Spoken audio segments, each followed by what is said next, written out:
Takakas. Docteur Jeff Njadi, les détas, don des dieux. Igela coiffe ikote. Papa na Kerouan, éternel Kenaya. Kanda, taba, ikote. Sensi. Nganda Taba. Fene. Nganda Taba. Chez Hugues la coiffe Icotey. Papa na Kerouan, éternel Kenaya. Au 174 avenue Aristide Briand, 93 320, les pavillons sous bois. À la petite porte à gauche, association Hugues Icotey.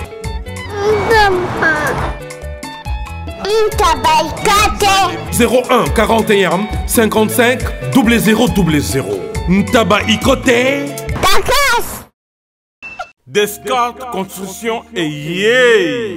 Fini l'inquiétude pour la réalisation de vos constructions de rêves en RDC au prix imbattable.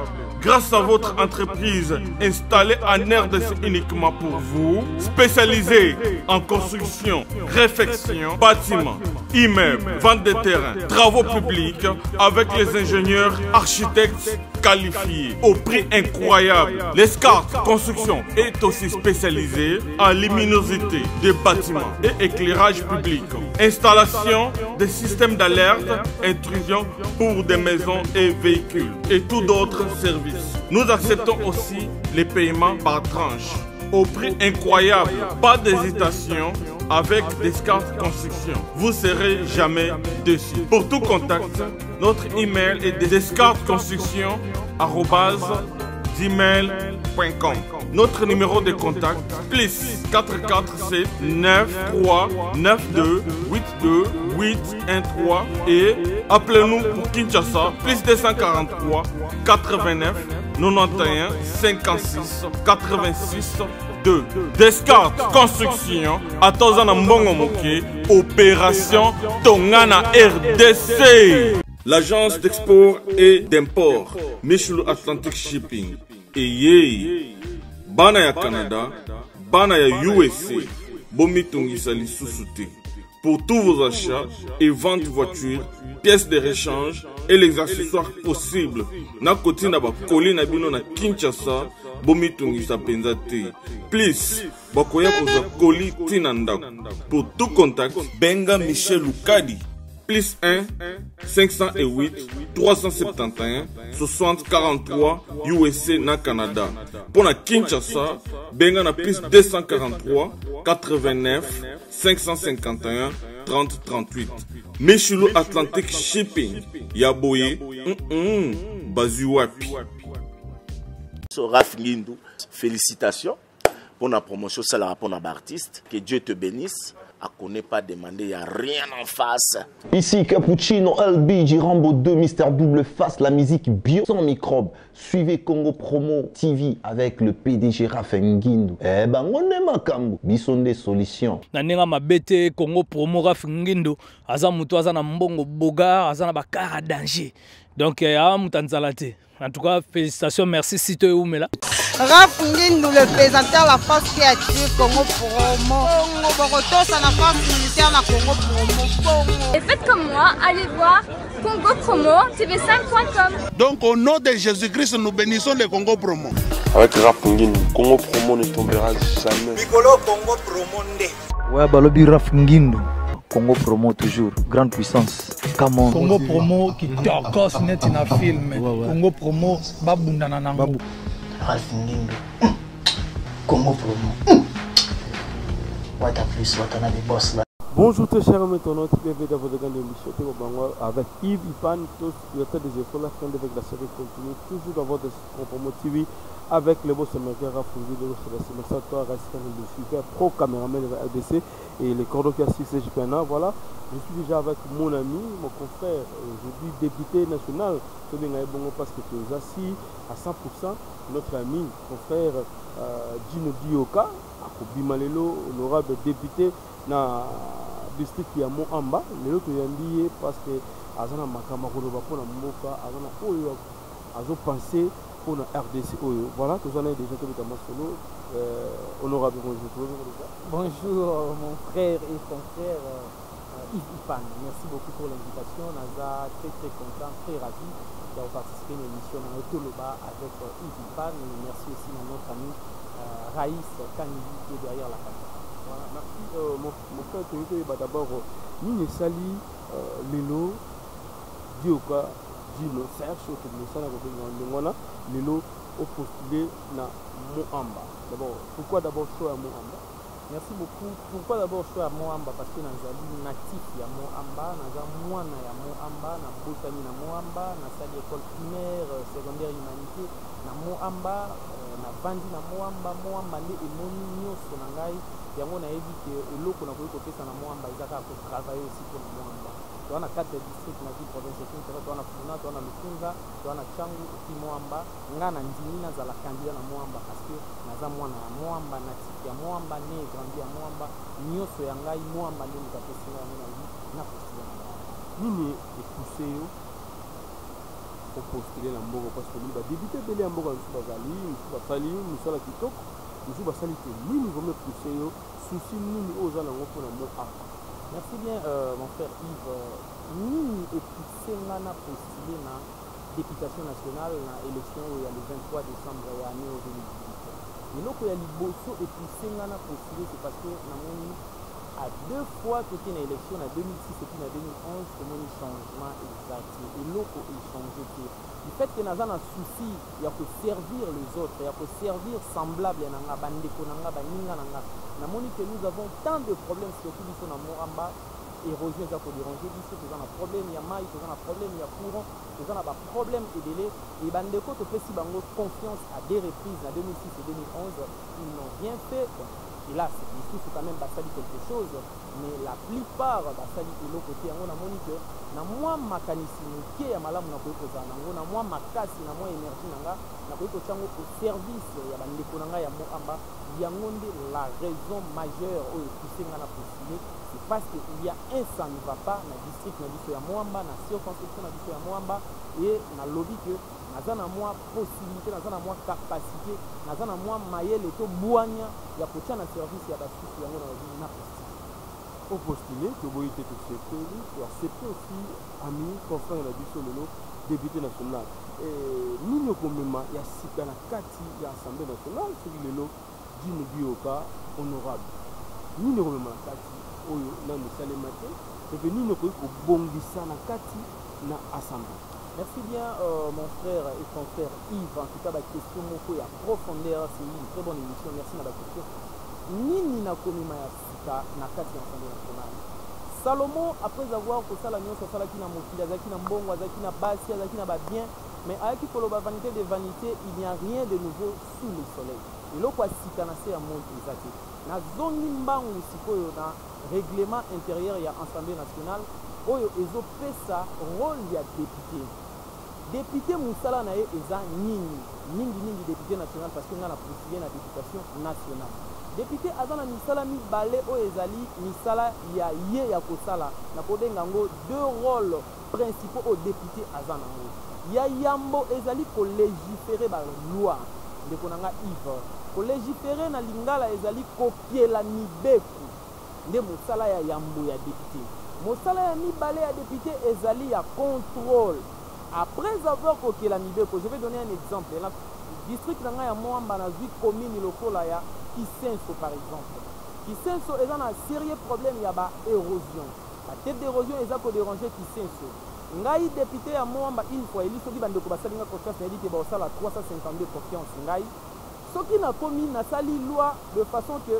tu arrêter la tête d'érosion où ils ont continué à niveau de la commune de Kisenso.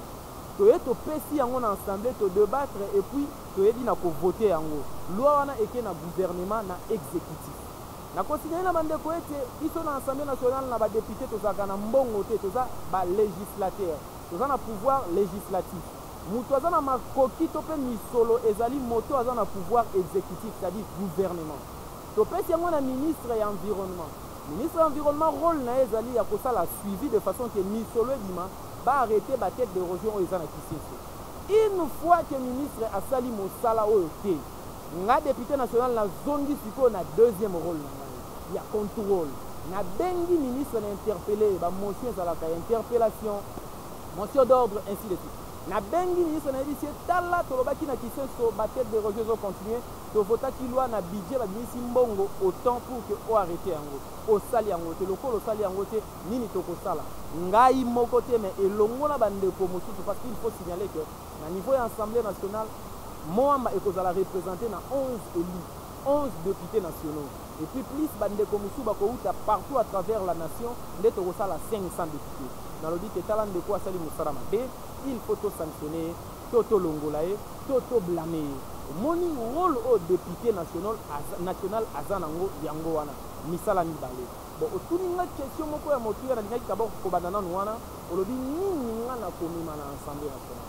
eloko ya sika eza te mais eloko na kosala ya makasi bandeko nanga boza na ngaba bandeko nanga boza na lemba bandeko nanga boza na kisenso bandeko nanga boza na matete pe na commune ya limete oyo nga dio kaka bamba jino na koya nango eza nini ya koveye ase ke misala mibale esala kolégiférer kokoma bibeko ya malamu pe contrôle surtout code MM13 et puis code MM14 ngai kaka papa ngai papa bozo beti bato mabaku bana yetu papa nini ngoza kuyima boy kasi la mombaka ngawe yoko mumune yoko yo zibe service awa na zibe service tout le monde dans la service écoute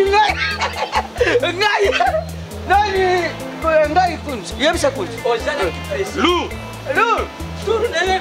puisque zibe service na janvier toza na kati ya Angola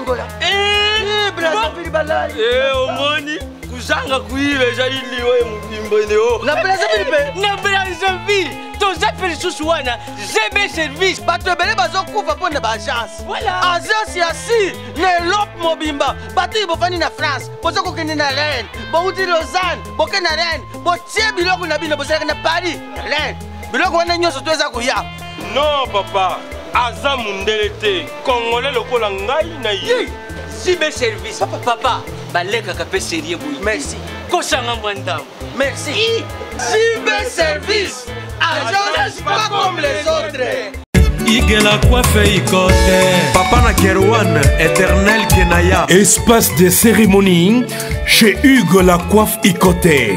Un cadre spécial pour vos cérémonies conviviales, pour vos retraits de deuil, matanga, fiançailles, baptême, anniversaire, au 174 avenue Aristide Briand, le pavillon sous-bois, dans le 9-3.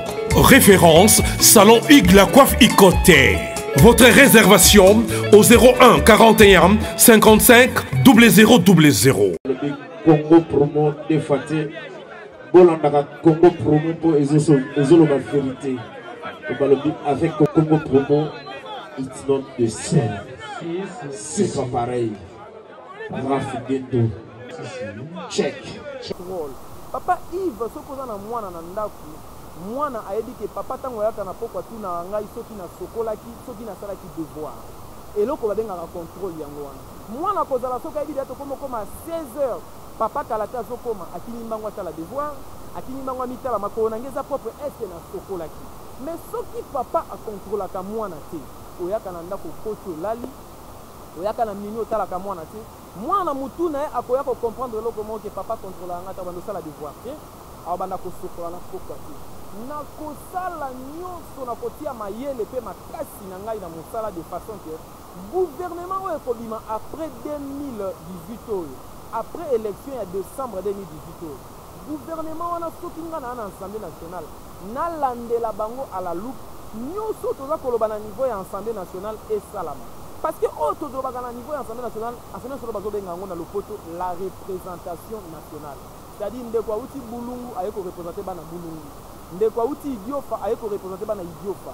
ndeko auti katakokombe aye na bana biso pe touti moamba toye korepresente bana ya moamba siko nini eza kosalama wana soki bamediocre baza ebele na kati ya assemblée nationale mosala ekosalama te baministre bazala na mwa légèreté bayebi ke ata nasala eloko te moto akokontrole nga aza te mais présence na nge esika wana nazoyebisa na bana ya moamba partout à travers le monde même si vous êtes en Europe vous êtes en Amérique, en Asie, partout à travers le monde, besoin de biso na site na biso oyo na Congo Promo ya boss na biso Raf Ngindu na États-Unis nazoyebisa ete yebisa ndeko no aza na mo amba ete apesa 352 chance yebisa pesa 352 chance ndeko wana nayoki aza na makanisi malamu de façon que soki nakomi kuna biloko mibale toveye sur yango tolandela yango de façon que Assemblée nationale wana ezala ndako ya bamédiocre te mais ezala ndako ya baexcellent et puis misala esala voilà et tokomi na étape oyo eza mpe primordial mpona biso tolingaka mingi projet de société ya ndeko Dino Bioka eza nini mpona bandeko basa libanda parce que bolingaka badéputé chrétien na député chrétien oyo apesi makanisi mpe bwania na ye mpona ekolo Congo et surtout ke aza chrétien akomema bibilia na kati ya assemblée tomona mosusu bakenda basalela te mais ye néanmoins toza na confiance parce que avec mama na biso mama la joie Israël makambo tu ezala kimia voilà donc nayebi te projet de société les amis.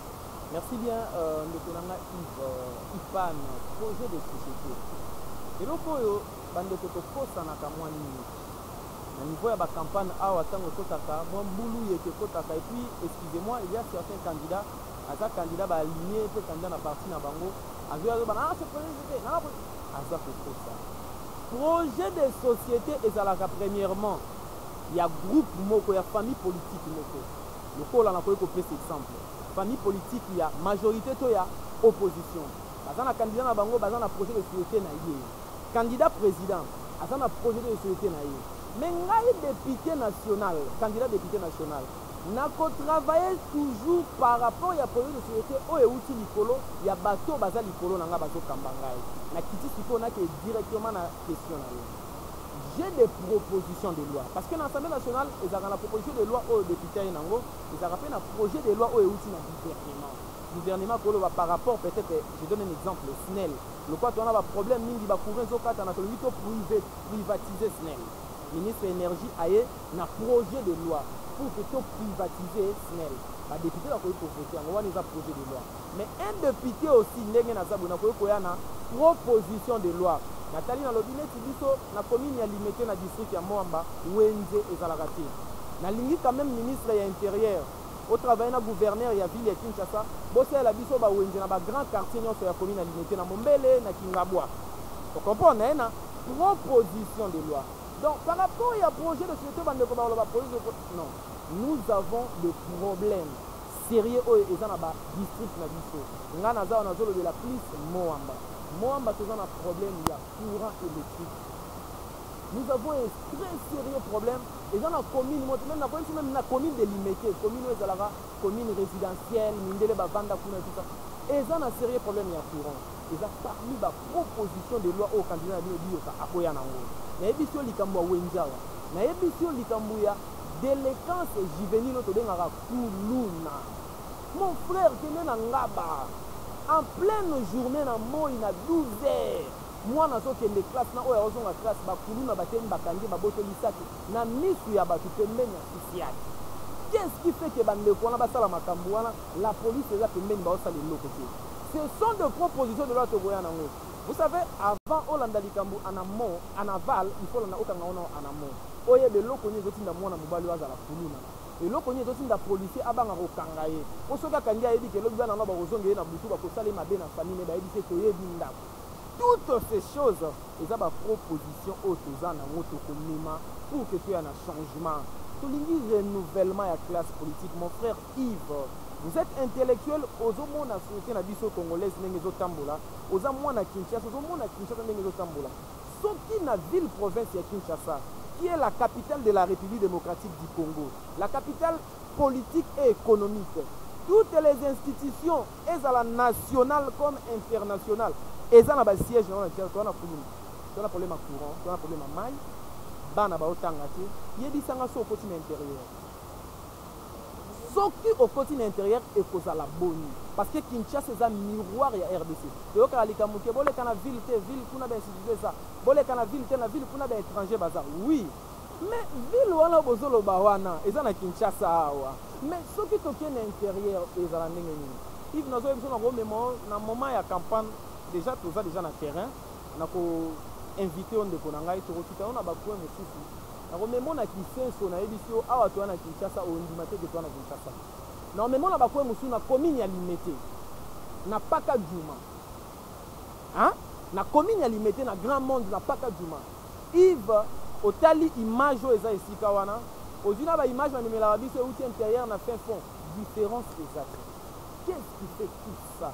C'est parce que pendant un temps, depuis 1960 jusqu'à ce jour, près de 60 ans, nous avons même dirigeants, oh bazo diriger biso n'esprit à ma vie. C'est-à-dire les dirigeants on a bazawana pour na ba poche na bango na ba famille na bango. Et voilà ba que non, j'ai les gens derrière moi. Ba gens on les a moi si na banana na ba makangu na yo. Ce qui a vu mbongo à l'état et ça pour na famille na yo. Mais nous on a besoin retire et salama.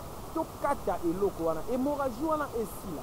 Et c'est fort possible à bandeko ba parce que ce qui me colobi carte d'électeur nanga o. Voix nanga moko na opesa ngo na n'importe qui. Voix nanga na zo pesa ngo na muto na eli qui va tout koloba azo banga nzambe. Ba valeur chrétienne. Tout ça na ba parti de l'ora parti chrétien de parti chrétien de mouvement chrétien de bazaba chrétien te mon frère. Basambe la benda oui ozo comprendre ngo très bien Yves bazo benda ba chrétien na kati kuno mona ba bandi même matinée politique na bango nzembo nzambe prière et logoté hymne national après hymne national président national a vu parole mais nous sommes dans un parti soit bien na simana suka pulu ne limba tu bazoki mais parti chrétien prière et logoté mon frère ozo la biso il est temps carte de lecteur est très importante. Moment yango.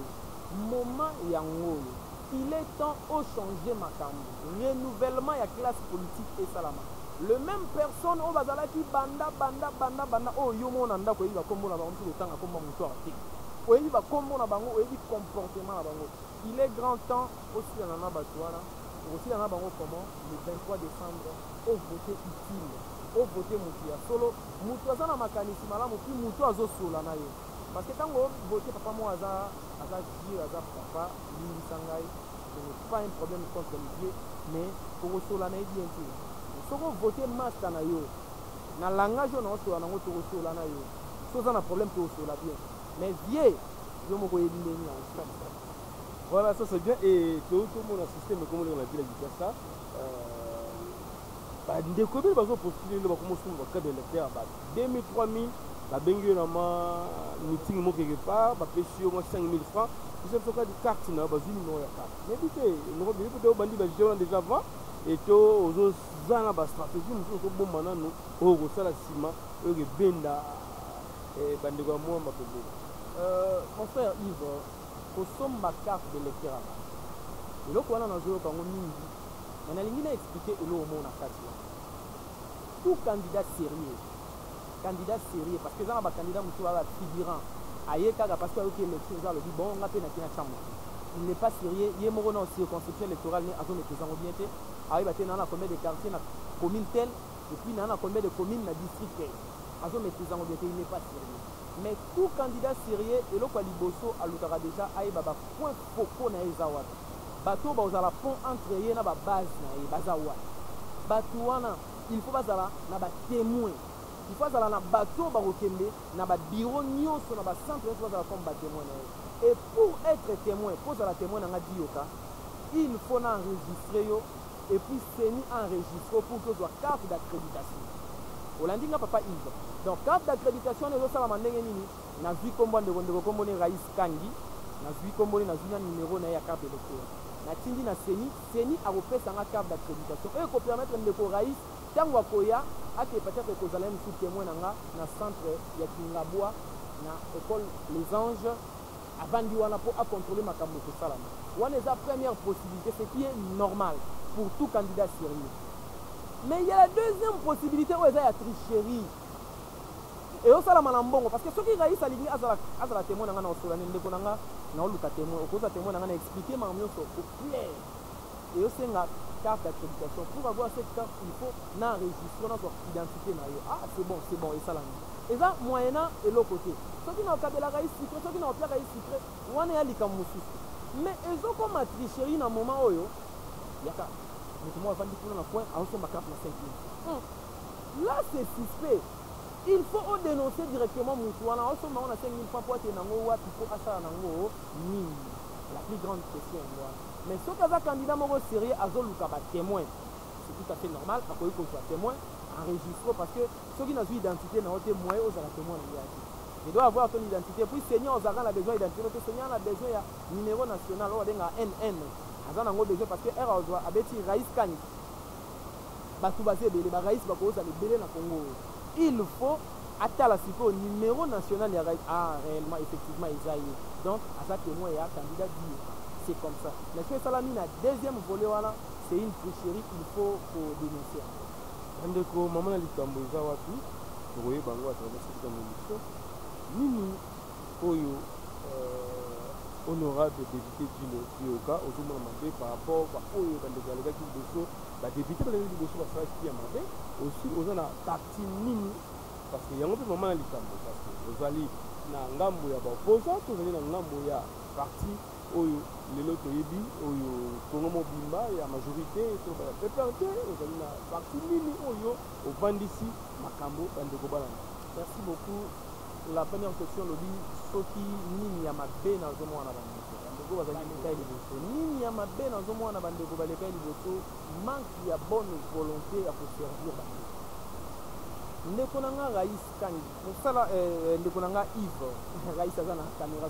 Ndekonanga Yves, papa Yves. Moni Moussala Oyo, Sala, journalisme. C'est ça à postulat.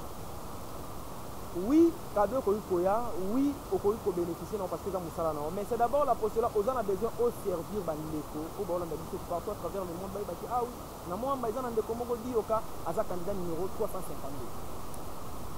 Mais Bandeko Mingo Bayaki na politique na depuis 60. C'est un système où papa na biso batikaki après l'indépendance et système wana ekiti kino na mokolo to alié. C'est-à-dire ceux qui na politique a économie tour na ngai. Nga penalia ba oya nga pe ba poussa na pembeni to lia. Au lieu de servir Bandeko Moussoufé, to servir bango to se servir. D'abord nos ventres, les autres après. Oh normalement la politique est l'art de gouverner la cité. Quand on gouverner la cité, la cité est un moment. Pour dire que cité, c'est-à-dire qu'il faut battre ça. Battre on a des gens qui parlent. On a tant la mutuelle qui dit bateau, bandeko, balieto, bandeko. Et l'autre ya makasi ya mabe o ezana bandeko na biso ba travailler na mo amba ko luka ko se servir et non ko servir les autres. Nde eloko ya mabe na ngai candidat yoka na bandeko nyonso bakolanda biso baza contre bango yango wana koluka komiliesa komisalisa et non kosalisa bandeko mosusu eloko ya mabe wana premier volet ya question na yo. Deuxième otulinga olobi ozali na ngambo nakolinga koyebisa na bandeko bakolanda biso na moment oyo eloko ngambo ya gauche to ngambo ya droite eza important koleka te oyo eza important makasi ezali moto l'homme candidat oyo aza liboso na yo likanisini eza nini mpe makanisini eza nini nalingi napesa exemple moke na kote ya opposition eza na bato mabe mpe bato malamu comme mpe na kote ya majorité eza na bato mabe comme mpe bato malamu ezala na eloko moko esalamaki na Belgique awa biso toyebi na papa na biso le fait Tshisekedi mais lelo esika wana bandeko balongwa mbangu na ngambo bakatisa mbangu na ngambo nini posa ya kolia lokosi comme mpe na majorité eza na bandeko mosusu kuna na majorité bato mabe bato balingi kolia mbongo ya leta kotiaka nyaka na poche na bango enoko servir bandeko mosusu mais naye koyebisa na bandeko dio kaka bambadino votre candidat député national Moamba na circonscription à Moamba en la ville province à Kinshasa numéro 352 naye na idée ya sika naye na makanisi ya sika ya koyuka ko servir bandeko na ngai bandeko osali na ngai confiance nalingi nayebisa bandeko na Luc 17 Yesu akutana na bandeko mo bazaka 10 lépreux na désert parce que loi ya Moïse bandeko koloba boye une fois aux lépreux il faut bazwa bato en quarantaine oke kovana na coin na yo bazwa bato ekotia na coin na yo okoki kovana na bato te de peur que bandeko bayeba na kozala contaminé na bokono na yo Yesu akutana na bandeko bazalaki zone bayebisi Seigneur Atuni ba mais boza musika bo s'approcher. Non, il n'y a pas moyen parce que Moïse a dit ça qu'il faut poser tout ba lépreux. Ah oui, boza ba lépreux. Bokende ba sacrificateur ba vérifier bien nazo il sabino que lèpre na bino aussi. Bande ko zongi ba kini mbangu ba kepa ba sacrificateur. Une fois ba ko ba sacrificateur, ba vérifier bon ba moni oui réellement lèpre aussi. Qu'est-ce qui s'est passé? Neuf ba kini mbangu ba kena ba cité. Ba ke rolanga ba famille na bango. Ba ke ko yebisa ba famille na bango bande ko na bango. Lèpre na biso et sili. Mais une seule personne a zongi mbangu alobi non. Ce qui lèpre et sili c'est grâce à une personne. La personne en question c'est Seigneur Jésus-Christ. Azongi abisi Seigneur. Olobaki to ke ba vérifier na ministre na zo biso. Ba vérifier lèpre et sili. Naza awa loposo na ngezongi lokola ya bébé. Yesu abisi yo bango bazalaki guéri mais yo oza sauvé. Mais ko ebisa na bande ko na nga ya moamba bande ko baya ebele. Bande ko baloba ebele. Peut-être le discours on a sur déjà na batu discours baloba ngo plus mieux que ngai. Mais na zo biso que ils a quand même na rare bateau bazalaka reconnaissant. Akoye ba place au yika. Naza lokola les premiers moko ya zonga ki na zonga toujours la balle. Mais les autres ils ne m'ont pas dit. Voilà, merci Ingene question pour le Kabana, merci honorable Tim Dioka Kabamba et je suis juste une dernière question pour le Kabana et comment dit mon bec comment on se dit maxi pour la bino ba journaliste vous allez belé bande kola ba décolléger ba pour Molière baza ebelé toza ebelé ba Daniel Safou aussi bande ko belé ba bisi mon bec komoko pour ba Max Mbenga avec la biso de ce ba moto belé.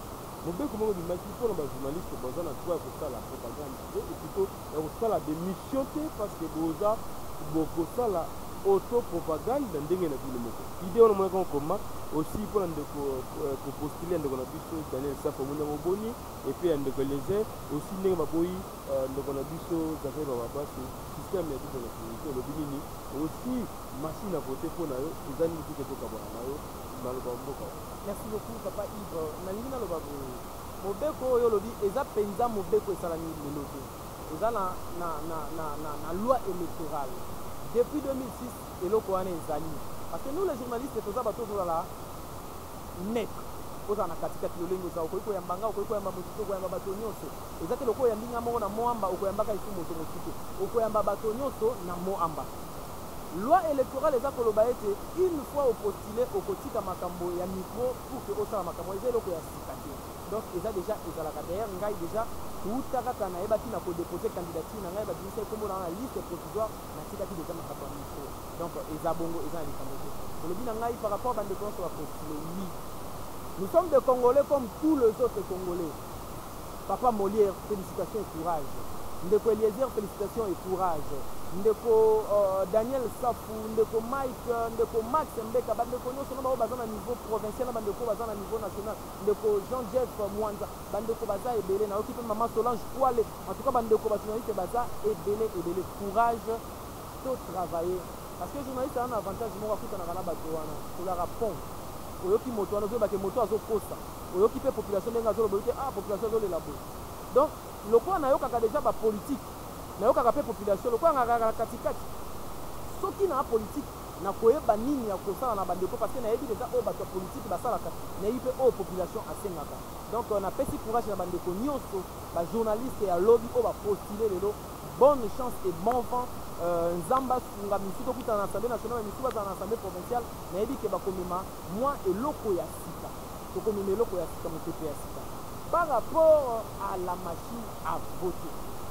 Machine à voter, on a dit que les question, ça fait couler beaucoup d'entrées de salive parce que la bande Kounyo son poto a un chef et ça pour les bama. Nous décollons il y a IDPS président Félix Tshisekedi a outé pour ça la déclaration na bouche à secrétaire général na bango Jean-Marc Kaboul a bâti avec ou sans la machine à voter de l'élection. Papa Yves, c'est dans la besoin d'élection de socialisme. Le colon de Konanga le bâti était sans la machine à voter, il n'y aura pas les élections cette année. Donc il y a plus de année. On a besoin d'élections en néo. Parce que tu as déjà presque 2 ans. Normalement, l'élection est en 2016, mais l'autre en 2018. Donc l'élection est salam. On a la ligne pour faire dans la bande de politique, on a des pays de paix sur le débat politique. Malamine. Témoin bazala belé.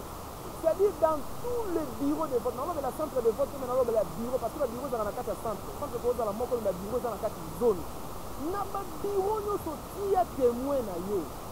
surtout bande qu'on a dit sur la candidat président de la République bino 21 wana boti ya ba témoin na bino de façon que tricherie ezalate et puis bande qu'on a dit sur la seni ba bisi biso loko mususu la machine en question eza na ngaka imprimante ndeko ive yo tango edi te imprimante eza wala kaka pona ko binisa makambo déjà bakomi c'est-à-dire soki na ye na lobi ngana mwamba na ye na voter numéro 352 bio kaka bamba jino babeteli yo 352 bio kaka bamba photo bio tali pe longobi ah mwana mobali yango yoyo elongi yango peza yango ozwi lokasa oke otie na nani bakokonte bavoi partir ya machine te bandeko na nga bozolanda ngai bavoi ekozala konte oyo bobwaki na kati ya panie kuna nde na suka bakobimisa batémoin nyonso baye bandotanga bio kaka bamba na centre oyo bavotaki 35 ya zwi 25 voix bake na centre mosusu injure nde basali compilation basangisi nyonso antuka eloko ngai nakoki kosenga na bandeko mosusu oti sikoyo bazo retarde nano bapa par rapport à machine à voter bolanda ndakisa ya ndeko Félix Antoine Tshisekedi toya biso tokota na likambo mena kosenga ete batémoin bazala ebele mpo baempêche tricherie ezala te tokende na mapononi bakonzi ya sika baya une nouvelle classe politique ekota na mboka oyo double national la loi électorale parce que loi électorale oyo toza nango sikoyo eza loi Shadar l'autre fois tosalelaki loi Bochab na 2011 mais cette fois-ci non na 2015 tolonga tosala la Bochab na 2018 tosala la loi Shadar parce que ye moto ayaki na loi na ye na ere azalaki ministre intérieur na kati wana balobelaki par rapport ya double nationalité je regrette beaucoup que kulutu na biso Zakariba Babasi akoyi na likambo wana mais likambo eza te ata na mbala nsima akoyi kozonga parce que bakulutu mosusu bakweyaki bandeko mosusu bakweyaki nango mais basali nini bakendaki baske recours c'est-à-dire la première des choses akenami azongisi nationalité bapesaki na mboka songolo pakala epaki na recours epi azongaki mais kulutu Zakari likambo te courage na mbala nsima esili nanu te baélection ekoya kaka okobongisa okoyeba lisusu na kobunda pour que ozala candidat. Voilà, merci. Tout comme la soupe à l'émission de Bicho Honorable, Bio 4, nous avons Bicho Honorable, nous avons un Bicho, et puis nous avons un Bicho, comme on n'est pas eu Bicho comme Bicho, parce que Bicho Honorable, nous avons un Simanae. Voilà, dernier mot, on a abandonné ce qui va à la Bicho, et surtout, nous avons un numéro de téléphone, il est primordial pour nous avoir fait une bonne amboka, et la marque à Michelayo, le Mabicho Bicho, pour 5 minutes, pour que ça va. Merci Matondo Mingi, le Konanga Yves, Ivan, Bande Konabiso, de Zolandabiso partout à travers le monde. Ngaïn, le Konabino, candidat député national, la circonscription ya Moamba, Komonanga, Bioka, Kabamba, no. Bande Konabiso, Baïdina, le Kona Mopandi Sango, et na Ekobek, la Bino Matériel à politique, na élection, Ezali Koya, le 23 décembre, Bosalanga Constance. Le Kozolanda na mikili ya poto na Europe, na Amérique, na Asie. Na Océanie to na Afrika awa na bamboka mosusu oza na bafamille na Moamba oza mwana Matete oza mwana Ngaba oza mwana Kisense oza mwana Lemba oza mwana Limete yebisa bafamille basala confiance na candidat numéro 352 3 5 et puis 2 3 5 et puis 2 352 na yebisa ete bokozala desite na ye na makanisi ya sika mpona renouvellement ya classe politique mboka ezosenga bato ya sika bato bakobanga nzambe bato bakotambola na kobanga mibeko ya leta moto otakoya po ayiba mbongo ya leta santi abanga te bato bakobanga makambo ya leta bato bakorespecte baloi divine kotambola na kobanga nzambe e par rapport ya numéro de téléphone ozali bando obenga okoki kocompose plus 243 89 81 26 008 plus 243 89 81 26 008. Merci beaucoup Nabandeko Nabiso, merci na papa Yves Ipan, merci na Raïs Kanya qui derrière la caméra, merci aussi na boss Raf Ngimbu, mon vieux ya Raga Plus, ya RL Télévision, na PC Moto Motage, merci de ma famille Mobimba, merci na équipe Mobimba, Oyo, assisté Biso Awa, na aidé que au candidat numéro 352, Moamba, dit au Kaka Bambadino, écoutez na Mbaleko, Kimia na Mabota Nabino, Zamba Zanabino, au revoir.